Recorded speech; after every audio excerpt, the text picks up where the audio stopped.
Hi, this is Tim with Bird Appliance. This is the second video in the series on looking at analog electric dryers. Again, the analog electric dryer is going to be the one that has the timer that makes the noises and doesn't have computers in it. On this second video, we're looking at electrical problems. I would highly recommend that you go look at the external issues as well. The first video, because that's going to lead to a lot of the problems you're having with some of the electrical issues. Also on the third video, the mechanical video is going to be important too for determining why you have a problem with your electrical. The one thing you want to remember is to get your model number. So look back in here, find your model number somewhere on the machine, usually on the frame. And you're going to want to use that for reference for finding parts. You do want parts that are specific to your machine, so it's really helpful so that you don't order the wrong things. There are different types of parts that go into different machines, even the ones that look the same. And the other thing that you want to think about before we get into this is how we're going to get into the machine. There's two things to think about on these. One, if you have the lint housing or the filter that's right here, generally most of your guts for the heating side are going to be in the back. If you have the lint trap that's in the front, a lot of those models have them in the front, you're typically going to find the heating stuff inside, down underneath the barrel. So it's really important to understand what model you have so you can look through the parts, kind of get an idea of what you're doing. Again, on these videos, we're not so much showing you how to replace stuff. We're really trying to focus mostly on diagnostics. So when you're dealing with electrical analog dryers, there's really only three electrical components that you really want to focus on. One is going to be the load. The load is the thing that needs the electricity to operate, so like a motor or a heater or something like that. And then you've got switches, and switches basically, I'll use the terms open or closed. When you close a switch, it just means that electricity can pass through there to get to the load, in this case the motor, so that it can turn on, and then you have fuses. So we're going to look at those three things on the analog dryer, and we're going to look at these, what are called strip circuits, independently. So the first one is going to be the motor circuit. On the motor circuit, you've got lots of little switches. What the way this is written up is you've got what type of switch it is on the top. Underneath there is what ohms reading you're going to want to read. So again, if you're not familiar with multimeters, this is not going to be helpful. You need to do a quick crash course somewhere and learn a little bit about how your multimeter works.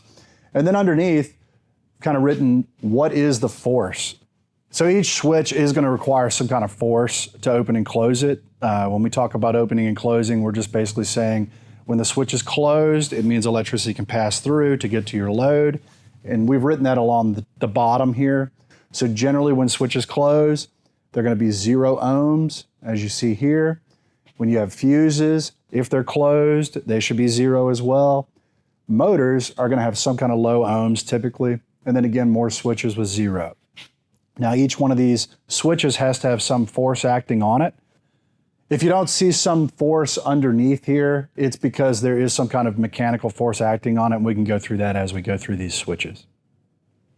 So the first switch on here is a timer switch, and the timer switch is over here inside the timer. We're going to go look at these after we run through them. So that would need to be closed. The way that timer switch operates is there is a motor that is slowly turning, and it turns cams, which open and close switches inside the timer. The next one is a push to start switch. The push to start is over here, and it makes a ton of sense. It's a push to start switch. So there is something important to understand here. When the switch closes, so when you push it in, it needs to stay on. The way that works is there's a small coil in here. It's a little magnetic coil called a relay that holds that switch in place. So sometimes when you start these, if they stop immediately, that could be a problem there. We're going to go through that. The next in here is a thermal fuse. So a fuse, once it gets to, in this case, 196F or above, it will melt. So that would be some kind of heat issue. These are usually for safety purposes. Anytime you see a fuse anywhere, it's going to be something that happened that's kind of out of whack, and that's why it's shutting it off, and it's going to melt the fuse. The next is the motor. We can come right back to that. The timer switch, again, there's another switch in here that would transfer power over to this motor. And then the door switch. So the door needs to be closed to close the switch. Okay, all of these switches, again, are 0.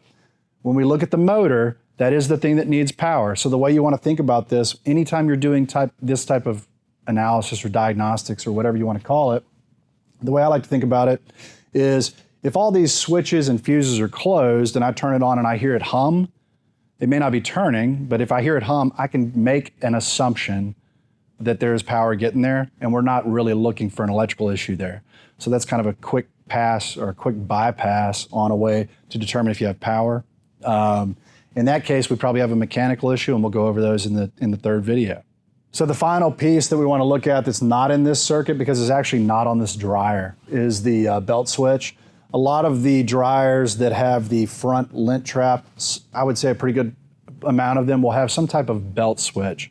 And so somewhere in that circuit, there would be another switch for the belt. And so if you find a popped belt, that's going to prevent the motor from running. We can't really show you on this machine, but it's just something to think about. All right, the next circuit we're looking at is the heat circuit. That's this one right here.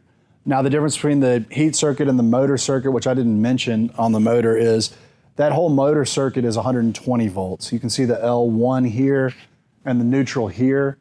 The reason that we have a little difference here, an L1 and an L2, is that's what that big plug is for in the back. So you basically are getting two lines of voltage in. That's what's creating enough energy to keep your heater on and keep it hot.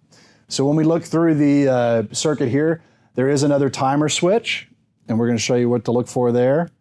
There's a thermal cutoff. This is a type of fuse, okay? So when that fuse gets too hot, it's usually up around 300 plus. That is going to melt. That's a safety fuse. The cycling thermostat, that is another switch. And basically what happens is it opens at 150, so it regulates temperature. It'll open up the circuit, and it won't allow any heat to occur.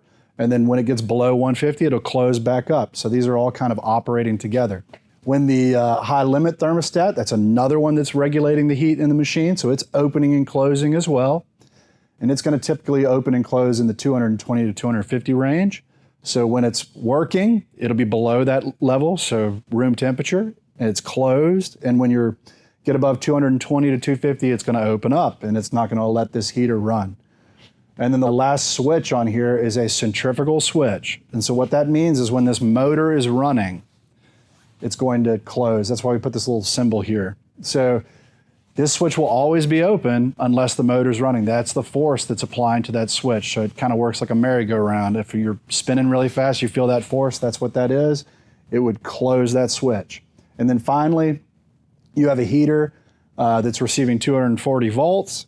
If all these switches and fuses are closed, you're going to end up with a working heater. And we'll show you how to test the heater just in case there's a problem there as well.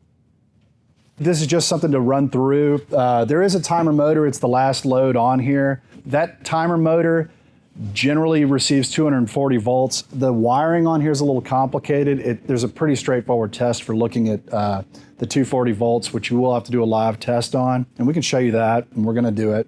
But if you're not receiving 240 volts at the timer motor, then that is going to be probably something in this system, in the heat system that's broken. There's lots of split wiring and things like that aren't necessary to look at. So basically the whole idea here is to understand if you have 240 at the motor and it's not moving, it's a bad motor. If you don't have 240, we're going to look for other problems, and they'll be probably in this heat circuit somewhere. All right, at this point, we're going to be looking inside the machine. So go ahead and get the machine unplugged. We're going to do these tests currently with ohms. So that means we're not going to be plugged in at all. So you're going to need to figure out how to get inside the machine. So the first way you would do that is look to the back and just take the fasteners off the back. There's ways to do that. They should be pretty apparent. And this will slide forward, and then it would lean forward like this. The first thing we want to do is we're going to look at the timer switching. So make sure you move it from off to some position where you know the drive motor would be on, since we're looking at this motor circuit. So in this case, we're just somewhere in the middle. That's going to close those switches. And on this unit, there's two different switches that would be working. So unfortunately, not all of the timers are going to look the same. But in this case, we just kind of want to make sure you know. A lot of times with the Whirlpool stuff, it's going to be the blue and the black wire that we're looking at. And before you test any switch, you always want to set it, and you always want to know what you're trying to find. So in this case, we're trying to find 0. So we're going to look in there. We've got a 0 or close to it, a 0.2 ohms. That's good. And then that other switch on the end on this circuit is actually over here on the other side, and it's going to be the white and the brown. So we're going to look at those, and this should also be 0 because we have the timer in the correct position. And we've got a good reading on that as well. So that's what we're going to find on the timer. Again, you're going to have to understand your wiring diagram. You can typically find those wiring diagrams behind the console. If you don't have that ability, you could hopefully have this timer. It's generally going to be blue and black for the drive circuit. That's the main one that would go bad. This right here is the push to start switch. You're going to see some wires on here. They're going to look different. I mean, this one has a relay on it like we explained before. Some of them don't. So again, I wish they all look the same, but they don't.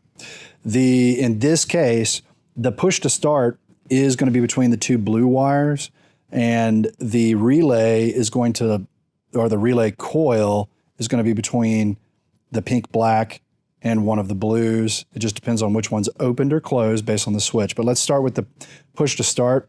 So I'm going to take this out of the way. Again, we're using the same tabs. So make sure the switch is pushed in. So you get your fingers underneath here. Right now it's open. Push it in and it should close. There it goes. 0.2, so that is good. And then over here on the other side, you've got the relay that's in place. In this case, it is 1.7 K ohms. It's not holding very well. What we're really looking for here, and I don't know what you're going to find on yours, is just to make sure there is some kind of 1 to 2,000 ohms. It just lets you know that coil's in place, and that's going to hold the switch in place when you turn it on. You could also try the other side. It would be the other pink and blue, because as you can see here, it's open, but I believe when you push it, it should close, and you're back to that 1.7. On the front of the machine, you're going to find the door switch, which obviously you open the door here. You probably hear it clicking. Generally, that's a good sign that it's mechanical. If it's soft, there's probably an issue there. The way to get to the door switch is you're going to take your lint trap off. You're going to remove these two screws, and then this whole hood is hinged. And so the best thing to do is take something like this, a paint scraper, make it very, very flat. Otherwise, you're going to put dents in the machine, and you would come in here and find these clips that are going to allow it to come up. You can also just push it forward a little bit.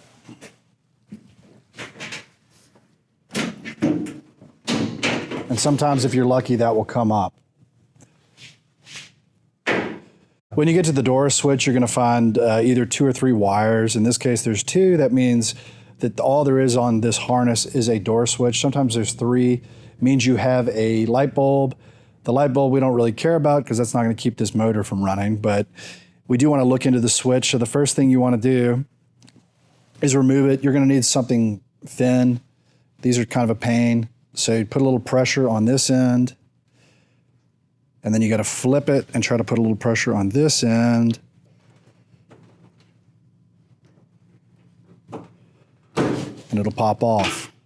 When we get in here, the door needs to be closed. That is the condition that needs to be met to make the switch work. So if the door is closed, you should find 0 ohms on the switch. If we can get it in this side. There's 0 there. And then when you open the door,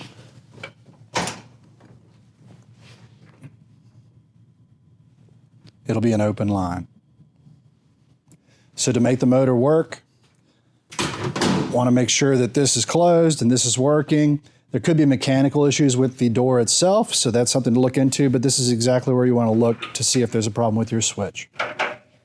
The last piece of this circuit, other than the motor, so basically the rest of the circuit, is the thermal fuse. It lives on the blower housing. It's this white piece right here. And what it's designed to do is melt if the temperature of the dryer in this area gets over about 200 degrees. This is the actual operating thermostat, which is on the heat circuit. It runs at a lower temperature, and this is the safety. We're going to get to this later.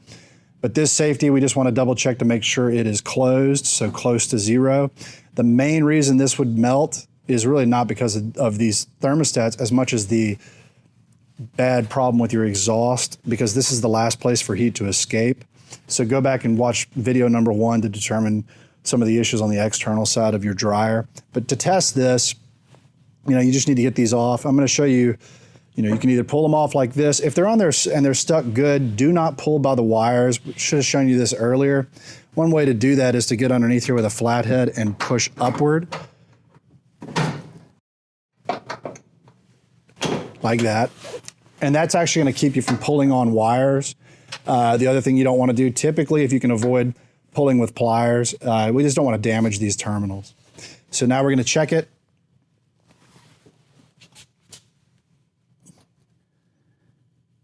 And we're pretty close to 0.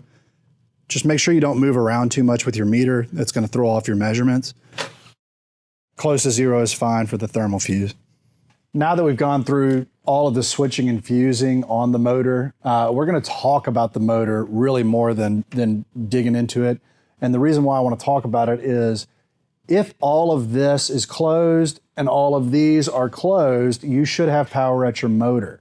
If you have power at your motor, when you turn the machine on, you should hear it humming. Okay, even if it's not spinning, it'll be humming. And the reason why typically you're going to hear that humming is there's actually 2 windings in here. What these are is they're literally copper, and we're going to show you that. So you're going to see these copper windings in here. What they do is when they receive electricity, they create electromagnetic force, and the magnets on the inside are opposing that on this rotor and allowing it to spin. So going back to the windings, this centrifugal switch is involved in this as well.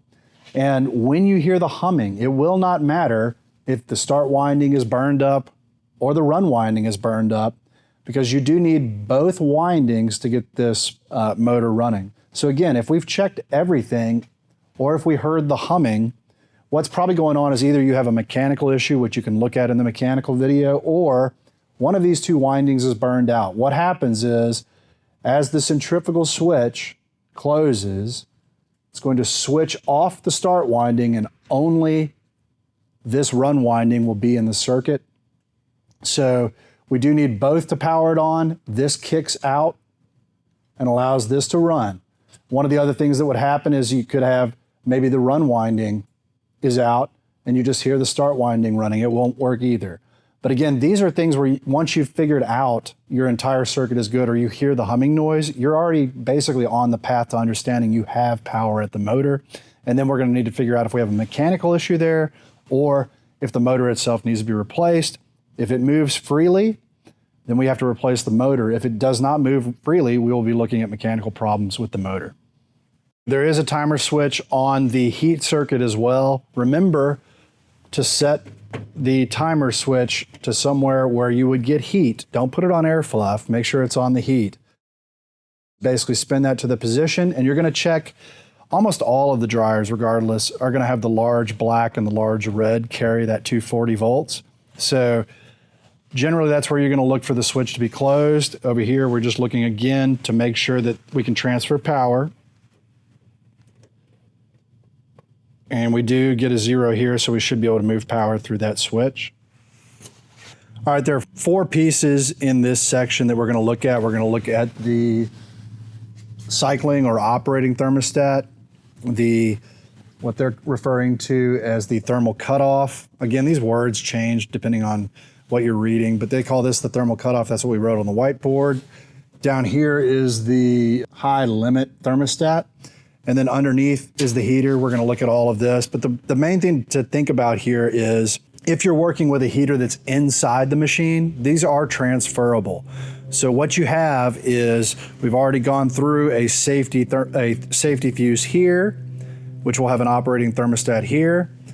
This is the safety for the heat circuit. And there's the operating here, okay? But the most important thing to understand is that will transfer inside the machine as well. So inside of a machine, if you have all of this heat stuff inside, the one closest to the heater is the operating, and the one further away will be the fuse. And then again here, this will be the operating, the one that opens and closes to regulate heat.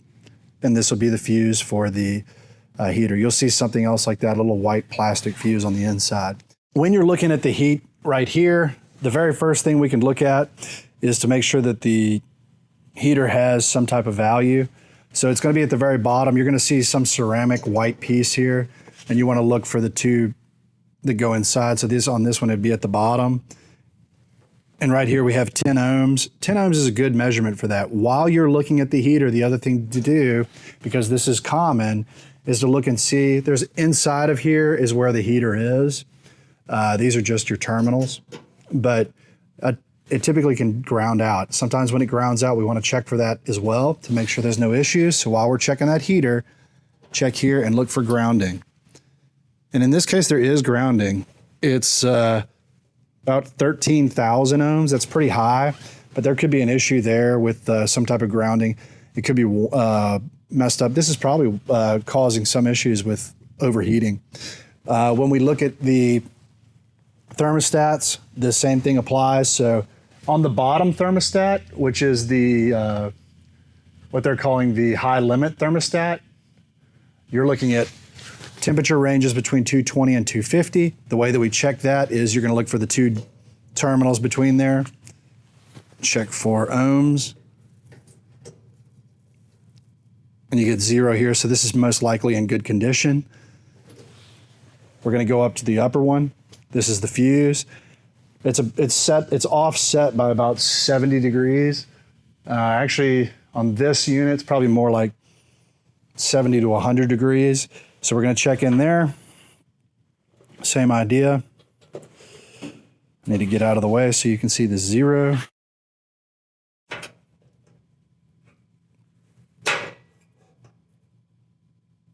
You do get a 0 there. So this is operating correctly. If you're going to have a situation where there's too much heat building up in here, there could be problems with the operating thermostat. There could be problems with the grounding heater, but it's going to make this pop. A lot of these problems are mechanical. So again, go back to the first video to look for external problems, and then we're going to walk through the third video to look for mechanical problems. When you're down here, the same rules apply. You've got a thermostat down here, and this thermostat is, I believe, in the 150 range, somewhere around there. Look for the two big fat red wires. You want to look across that. So this will be closed below 150. Since we're at room temperature, it should be closed. We do get 0. And then remember that this is the one that operates and opens and closes to regulate heat. If it gets up into the 190s and 200, it's going to pop this fuse. So this looks like it's working correctly. Another, what we typically do is if there's a problem where this is popping, it's really typically not the cycling thermostat that causes the problem. Look for problems that are in your exhaust. If you find that your exhaust is completely clear, that's a situation where you're going to want to look at replacing the cycling thermostat and looking for grounding heating elements, because there's really nothing left in this exhaust that's going to cause this thing to melt. To make this easier, we wanted to show you a dryer motor that you can actually see. This is not going to be easy to spot, but what we're looking at is going to be looking at the centrifugal switch. So on the heat circuit, what you're going to look for are the outer pieces. You should typically see a red wire on this last bit right here, and then another big fat red wire on here.